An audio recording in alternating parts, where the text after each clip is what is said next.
Kolhapur sports association आयोजित शाहू चषक KSA C division league football स्पर्धेतील सामने पोलो आणि शाहू स्टेडियमवर खेळवले जात आहेत।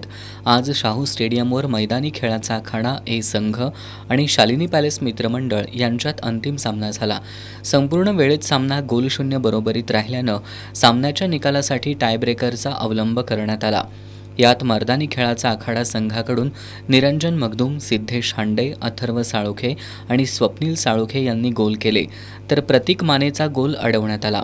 शालिनी पॅलेसकडून रणजित मोरे आणि सार्थक पाटील यांनी गोल केले। शांतिदूत पवार, प्रणव मंडलिक यांचे गोल अडवण्यात आले। त्यामुळे मर्दानी खेळाचा आखाडा ए संघाने जिंकून स्पर्धेचं विजेतेपद पटकावलं। यशराज राजे छत्रपती यांच्या हस्ते विजेत्या आणि उपविजेत्या संघांना चषक देऊन गौरवण्यात आलं। या स्पर्धेतील विजेता आणि उपविजेता हे दोन्ही संघ ब गटासाठी पात्र ठरलेत।